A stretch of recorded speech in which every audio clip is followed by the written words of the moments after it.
Skapsa bisa, santun menuju prestasi dalam kompetensi. COVID-19 mengubah banyak hal. Situasi pandemi mengharuskan kita untuk tak cuma berdiam diri, tapi belajar dan bersiap menghadapi berbagai normal baru. Zona hijau, kuning, dan merah membuat paradigma dunia pendidikan berubah-ubah. Solidaritas kita sebagai manusia global menjadi penting untuk melawan corona, kata Mendikbud Nadiem Makarim.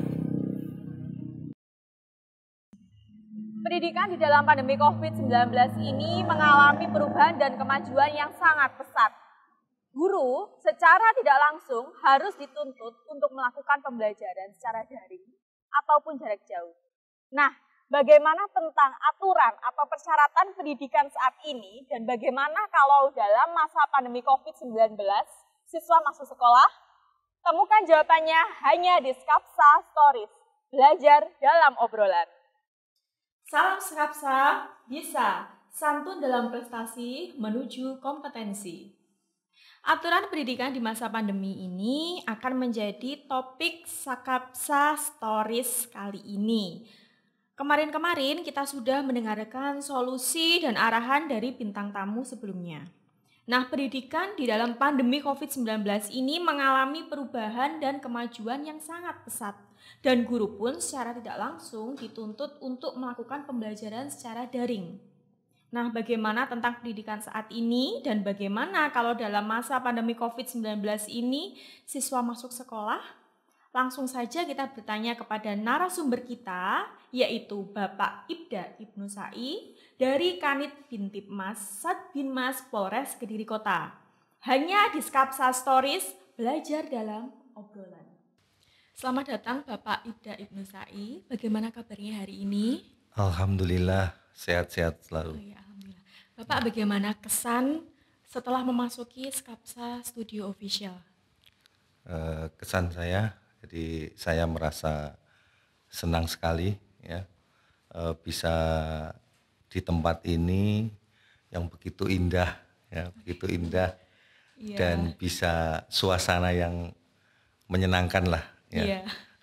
Kita bisa bersama-sama di sketsa ya. Iya, di Skapsa ini. Iya, Skapsa ya. Studio Official. Ya, semoga ini kedepannya lebih baik lagi. Iya, amin. Nah, Bapak, setelah kita keliling di lingkungan sekolah ini, menurut Bapak apakah SMK PGRI 1 Kediri ini sudah memenuhi standar protokol kesehatan?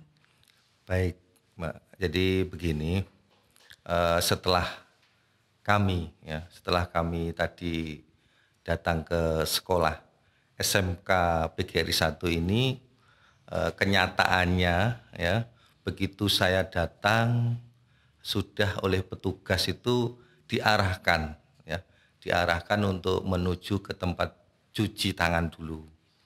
Setelah itu diadakan pemeriksaan suhu badan. Setelah oke masuk, kita melihat di lingkungan daripada SMK PGRI 1 ini ternyata sudah ada tanda-tanda untuk itu supaya menjaga jaraknya. Di situ tempat duduk yang di luar. Terus saya masuk ke ruang guru, di situ juga kursi dan sebagainya sudah ditata, diberikan jarak seperti protokol kesehatan. Jadi sudah sesuai dengan standar protokol kesehatan. Iya, berarti kita sudah sesuai Pak ya, sudah memenuhi standar protokol kesehatan. Nah, saya mau tanya Pak, upaya apa yang telah dilakukan oleh Polres Kediri Kota selama menangani pandemi COVID-19 khususnya di dunia pendidikan wilayah Kediri Kota ini? Baik, jadi begini, upaya yang dilakukan Polres Kediri Kota selama ini, jadi mulai adanya pandemi COVID-19 itu dari Polres Kediri Kota itu selalu memberikan himbauan kepada seluruh masyarakat. Jadi pada seluruh masyarakat ya, dengan cara berpatroli dengan membawa kendaraan yang ada sound systemnya. Jadi langsung menyampaikan himbauan-himbauan yang intinya tentang protokol kesehatan. Nah, apabila ini terkait dengan pendidikan, kami dari Polres Kediri Kota itu ke dinas pendidikan ya. Jadi kita koordinasi dengan dinas pendidikan dan cabang dinas pendidikan Jawa Timur yang ada di Kediri agar memberikan instruksi kepada sekolah-sekolah, memberikan himbauan kepada siswanya untuk selalu melaksanakan protokol kesehatan. Oh, gitu. Itu. Iya, Selain itu juga kita berpatroli di lingkungan sekolah untuk kampanye masker. Jadi memberikan kampanye masker apabila menemui siswa yang lagi mungkin kebetulan ingin masuk di sekolah, kalau nggak pakai masker kita kasih, seperti itu. Itu upaya yang dilakukan oleh Polres Kediri Kota. Sampai saat ini pun Polres Kediri Kota selalu memberikan himbauan ya, baik secara umum maupun di lembaga pendidikan. Oh, gitu. Ya berarti sudah banyak Pak ya upaya yang telah dilakukan ya. Nah, menurut Bapak sendiri di wilayah Kota Kediri ini sudah memasuki zona apa, Pak? Dan apakah sudah dapat mengikuti protokol kesehatan di era new normal? Jadi begini, kalau di Kediri Kota ini khususnya itu sudah masuk zona kuning ya. Zona kuning itu resikonya itu sangat rendah. Sehingga dalam era new normal itu oleh BNPB itu dinyatakan dengan zona kuning dan hijau. Jadi di Kediri ini sudah masuk bisa mengikuti era new normal. Oh, begitu. Sesuai ketentuan dari BNPB-nya. Oke. Nah, menurut Bapak kan tadi kita masuk zona kuning ya Pak ya dan hijau. Nah, apakah di era new normal saat ini siswa sudah dapat melakukan pembelajaran tatap muka di sekolah, Pak? Begini, kalau berkaitan dengan pembelajaran seperti tatap muka itu dari Menteri Pendidikan dan Kebudayaan itu menentukan ya sesuai dengan keputusan bersama 4 menteri itu, dari Menteri Kesehatan, Menteri Agama, dan Menteri Dalam Negeri, bahwa pembelajaran secara tatap muka yang awalnya itu hanya pada zona hijau, namun diperluas bisa ke zona kuning.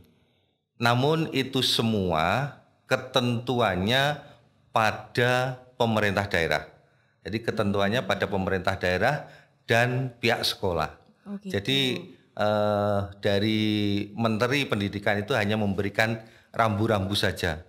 Namun ketentuan bisa dan tidaknya melaksanakan pembelajaran secara tatap muka itu tergantung dari pemerintah daerah dan pihak sekolah. Ya, jadi begini Pak, untuk syarat dan ketentuan jika pembelajaran tatap muka diadakan di sekolah itu bagaimana Pak? Jadi untuk syarat dan ketentuannya yang jelas sesuai dengan ketentuan dari Menteri Pendidikan dan Kebudayaan itu harus pada zona hijau dan kuning ya, namun harus juga mendapatkan izin dari pemerintah daerah ya. Di samping itu nantinya apabila sekolah tersebut sudah memang diizinkan oleh pemerintah daerah, sekolah dari pihak sekolah harus menyiapkan jadi mampu menyiapkan sesuai dengan protokol kesehatan. Artinya bisa mempersiapkan hand sanitizer untuk pengukur suhu badan ya. Di situ juga di sekolah tersebut harus adanya himbauan yang isinya tentang pemakaian masker ya. Itu harus sudah bisa dipenuhi oleh sekolahan Ya, kalau itu semua sudah dipenuhi, itu jadi ketentuannya ya seperti itu. Jadi seperti itu. ya. Iya. Nah, ini Pak ya, menurut Surat Edaran Kementerian Pendidikan dan Kebudayaan nomor 15 tahun 2020 tentang pedoman penyelenggaraan belajar dari rumah dalam masa darurat penyebaran corona atau COVID-19. Menyebutkan bahwa pembelajaran dari rumah itu dapat dilakukan dengan menggunakan berbagai macam media yang ada. Contohnya penggunaan Zoom, Google Meet, ataupun YouTube. Nah, di SMK PGRI 1 Kediri ini telah menggunakan media berupa video pembelajaran yang diunggah di YouTube. Nah, menurut Bapak, bagaimana sih program sekolah sudah dapat dikatakan berperan membantu mengurangi penyebaran COVID-19 atau belum, Pak? Jadi begini, kalau kaitannya dengan yang diunggah di dalam YouTube tersebut, program sekolah itu sudah melakukan istilahnya pencegahan. Artinya dengan menggunakan video yang diunggah ke dalam YouTube tersebut, siswa akhirnya bisa cukup mengunduh dari rumahnya saja. Jadi tidak sekolah ini sudah berusaha jangan sampai pertemuan antara baik kepada gurunya langsung atau pengajarnya, mungkin teman-temannya, berarti dari pihak sekolah sendiri sudah berusaha membantu ya, mencegah adanya penyebaran COVID-19 ini, ya, seperti itu. Iya. Nah, sebetulnya penggunaan Zoom atau Google Meet itu memiliki beberapa kelemahan dan juga kelebihan, Pak ya. Nah, untuk kelebihannya salah satu itu kita bisa berkomunikasi secara langsung, tetapi ada beberapa kendala yang akan dialami. Contohnya penggunaannya itu harus dilakukan secara real time. Dan kekuatan sinyal pada alat komunikasi siswa juga tidak dapat diprediksi. Sedangkan jika kita menggunakan YouTube, siswa dan guru itu juga dapat mengunduh atau mendownload materi yang kemudian ditonton secara offline. Nah, guru pun juga dapat mempersiapkan materi lebih matang. Membicarakan soal YouTube nih Pak ya, kan banyak hal negatif sama positifnya. Contohnya berita hoax, pelaporan hak cipta, dan lain sebagainya. Nah, adakah saran dari Bapak untuk mencegah hal-hal tersebut? Baik, jadi begini, supaya kita nanti tidak adanya istilahnya yang negatif, saran saya dari pihak sekolah itu membentuk tim untuk mengadakan pengawasan dan pengendalian terhadap pelaksanaan ya, pengunduhan terhadap YouTube tersebut. Jadi bagaimana yang perlu untuk dipelajari adik-adik dan yang mana yang tidak boleh. Di samping itu juga pengawasan, mungkin ada berita-berita hoax.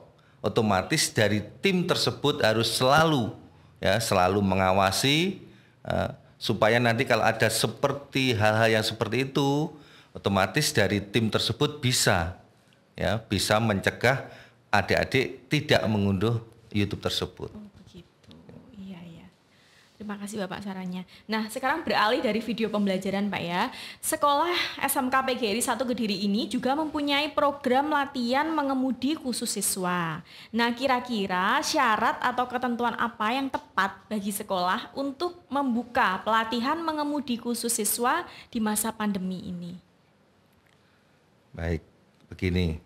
Jadi kaitannya dengan SIM, ya, pelatihan SIM itu otomatis yang jelas sekolah harus menyiapkan, mempunyai tempat yang sesuai dengan SOP, standar operasional. Artinya mempunyai lahan atau tempat yang bisa digunakan latihan, diberikan tanda-tanda seperti misalkan dalam ujian SIM itu, kalau sepeda motor misalkan, itu kan ada naik dengan angka 8, membuat angka 8, dengan zigzag ya, dan sebagainya. Namun kalau mengemudi kendaraan roda 4, di situ harus disiapkan juga seperti tanjakan. Ya. Jadi Jadi boleh-boleh saja silahkan kalau memang ada pelatihan seperti itu, namun harus mempunyai lahan atau tempat yang sesuai standar operasional tadi. Selain itu juga harus mempunyai pelatih ya, pelatih yang mempunyai kualifikasi yang baik dalam mengemudi. Gitu. Iya Pak. Nah, iya, tadi kan Bapak menyinggung tentang SIM ya Pak ya. Ini bagaimana cara pembuatan SIM di masa pandemi saat ini Pak? Kalau tentang pembuatan SIM, ya sebetulnya sama saja antara waktu pandemi dan yang lain. Namun pada saat di era ini pandemi ini itu selalu menggunakan protokol kesehatan. Jadi tentang pelaksanaan tes dan sebagainya itu tetap dilakukan ya. Prosesnya yang pertama yang jelas karena memiliki SIM itu memang harus sehat ya. Berarti harus ke kesehatan dulu. Ke kesehatan, setelah nanti dinyatakan sehat itu mengurus, sekarang ada tes psikologi. Ya, tes psikologi itu untuk melihat istilahnya gampang nesu dan tidaknya ya. Daya emosionalnya itu bagaimana seperti itu. Ya, setelah nanti di situ sudah mendapatkan kesehatan dan psikologi itu menuju ke loket SIM, pengurusan SIM. Nah, selanjutnya mengikuti pendaftaran, terus mengikuti tes tertulis, mengikuti tes secara di lapangan. Nah, baru nanti kalau memang itu semua sudah memenuhi syarat atau bisa lulus, baru diadakan foto untuk identitas itu. Iya. Begitu. Berarti caranya hampir sama Pak ya? Sama. Iya.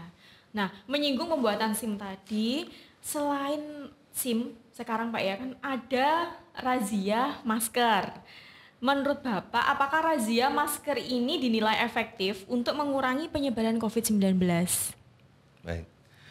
Jadi dengan adanya razia masker ini ya, itu menggunakan dasar Perda ya, Perda nomor 2 tahun 2020 dan juga kalau di Kediri menggunakan Perwali nomor 32 tahun 2020 dengan mengadakan razia masker ini ya, artinya di dalam razia nanti bukan hanya untuk memberikan sanksi kepada pelanggar, namun bagi para pelanggar nanti di situ juga diberikan pembinaan ya, jangan istilahnya diberitahu bahwa penggunaan masker itu sangat berguna sekali untuk menjaga kesehatannya. Jadi bukan hanya sanksinya saja yang diberikan, namun juga adanya pembinaan. Jadi sangat efektif sekali untuk mencegah adanya penyebaran virus corona. Oh gitu, iya terima kasih. Oke, itulah tadi bincang-bincang kita bersama Bapak Ibda Ibnu Sai dari Polres Kediri Kota. Terima kasih Bapak atas kehadirannya. Sama-sama Mbak. Ya. Sekolah Berbudaya Industri dan Berkarakter Wirausaha menjadi idola seKediri Raya.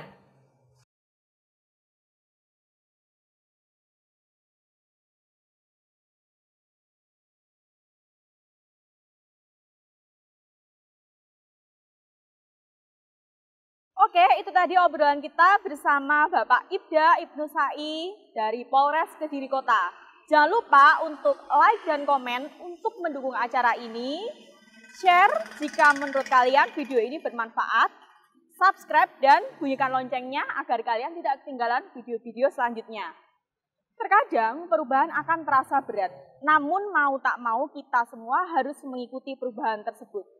Saya Nadia Relita memilih untuk menjadi sesuatu yang lebih baik untuk masa depan yang baik. Bagaimana dengan kalian?